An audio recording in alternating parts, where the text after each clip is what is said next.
السلام علیکم ورحمۃ اللہ وبرکاتہ۔ محترم ناظرین و سامعین، آج میری گفتگو کا عنوان ہے کہ غزوہ احد میں حضرت امیر حمزہ کی شہادت۔ حضرت امیر حمزہ رسول اللہ صلی اللہ علیہ وسلم کے چچا تھے۔ عمر میں کچھ ہی سال بڑے تھے، عمر میں کچھ ہی دن بڑے تھے۔ آپ رسول اللہ سے بے پناہ محبت کرتے تھے اور رسول اللہ بھی بے پناہ ان سے محبت کرتے تھے۔ غزوہ بدر میں آپ نے بے تحاشا کفار کو قتل کیا تھا، جس میں عتبہ، شیبہ یا بڑے بڑے سرداران قریش قتل ہوئے تھے۔ ان میں حضرت حمزہ رضی اللہ تعالی عنہ پیش تھے اور بہت سے کفار کو موت کے گھاٹ اتار دیے تھے۔ اس لیے ہندہ جو عتبہ کی بیٹی تھی، اس نے ایک وحشی کو، جس کا نام وحشی حرب تھا، اس وحشی بن حرب نے، وہ وحشی بن حرب بہت ہی ماہر تھا نیزہ چلانے میں، چنانچہ اس سے ہندہ نے اور بھی جن کے والد کو یا جن کے بھائی کو یا جن کے والد خاندان کو انہوں نے قتل کیا، ان کی بھی یہ خواہش تھی کہ حضرت حمزہ قتل ہو۔ چنانچہ ان لوگوں نے مل کر وحشی بن حرب سے کہا کہ تم یہ ذمہ داری لے لو کہ حمزہ کو قتل کرو، تو جنگ کی واپسی پر تمہارا جو مطالبہ ہوگا وہ انعام دیا جائے گا۔ وحشی بن حرب اس کے لیے تیار ہو گئے، اور جب غزوہ احد کا موقع آیا تو حضرت حمزہ رضی اللہ تعالی عنہ بڑھ کے کفار مکہ کو قتل کر رہے تھے۔ جو ان کے سامنے آتا ان کو پیس دیتے، جو ان کے مقابلے میں آتا وہ بچ کے نہیں جاتا۔ حضرت حمزہ کے وار سے ایسا وار کرتے کہ وہ نار جہنم ہو جاتے۔ چنانچہ کفار مکہ ان سے چھپتے پھرتے اور حضرت حمزہ ان کے تعاقب میں جا کر ان کو قتل کرتے۔ چنانچہ ایک موقع پر حضرت حمزہ رضی اللہ تعالی عنہ ایک شخص کو قتل کرنے گئے، تو وحشی بن حرب، چونکہ ان کا کام صرف یہ تھا کہ وہ حضرت حمزہ کو ہی مارے، انہی کو قتل کرے، دوسرے سے ان کو کوئی غرض نہ تھا۔ چنانچہ وہ بہت دیر سے نشانہ سادھے ہوا تھا۔ جیسے ہی حضرت حمزہ ان کے نشانے پہ آئے، اس نے ایسا نیزہ پھینکا کہ حضرت حمزہ رضی اللہ تعالی عنہ کے پیٹ میں، ناف کے قریب پیٹ میں جا گھسا اور پیٹھ ہو کر باہر نکل گیا۔ حضرت حمزہ رضی اللہ تعالی عنہ شہید ہو گئے۔ انا للہ و انا الیہ راجعون۔ اس کے بعد جب جنگ کی نوبت ختم ہوئی تو ہندہ نے اور ہندہ کے حکم سے دوسرے نے بھی شہدائے احد کے لاش کا مسلح کیا، یعنی لاش کے ساتھ بے ادبی کی۔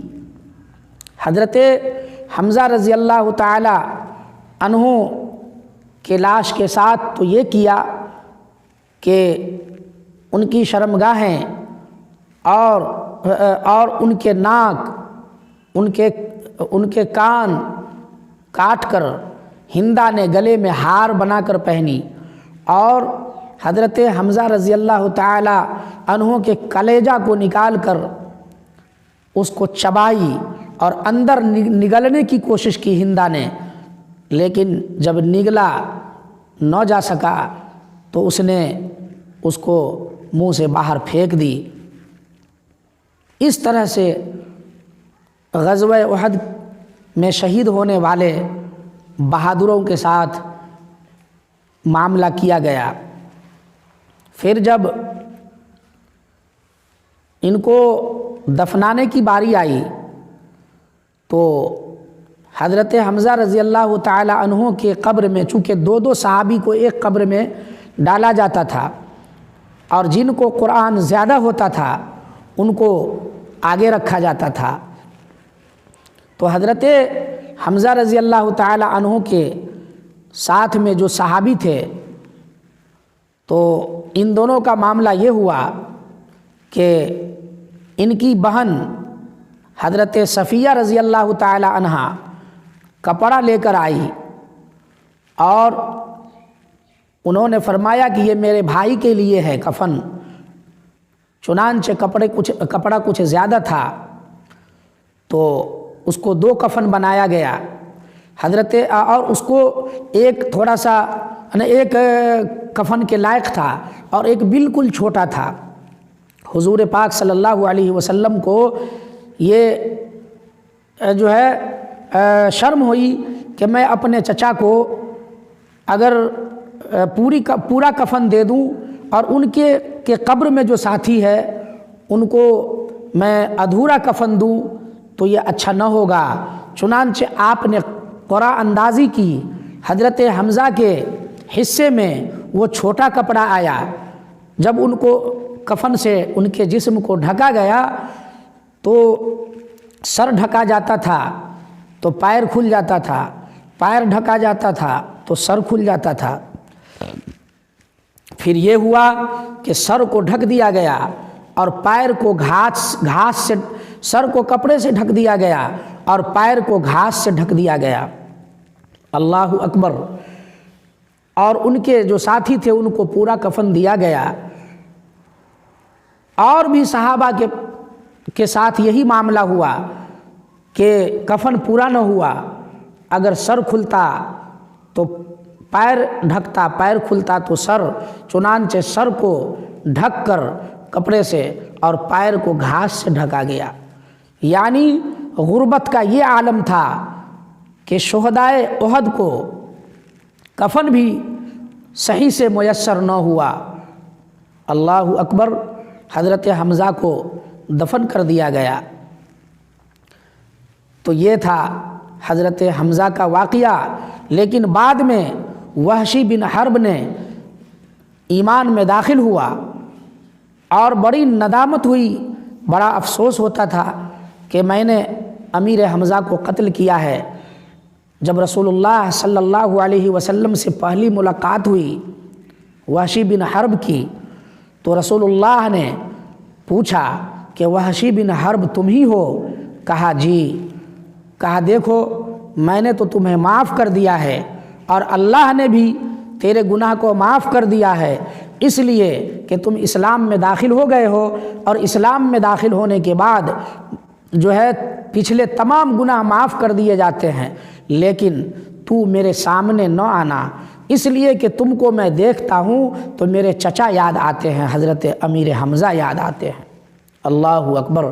وہ وحشی بن حرب پھر حضرت ابو بکر کے زمانے میں مسلمہ کذاب سے جب لڑائی ہوئی، مسلمہ کذاب نے جب نبوت کا دعویٰ کیا تھا تو حضرت وحشی بن حرب نے مسلمہ کذاب کو قتل کیا، گویا کہ وہ کفارہ تھا اس کے حضرت حمزہ کی شہادت جو اس سے ہاتھ سے ہوئی تھی اس کا۔ تب جا کر ان کو تھوڑا سکون ہوا کہ چلو مدعیان نبی کو میں نے قتل کیا ہے۔ اللہ اکبر۔ اللہ تعالی ہم سب کو دین اسلام پہ پوری طرح جمنے کی توفیق عطا فرمائے، آمین یا رب العالمین۔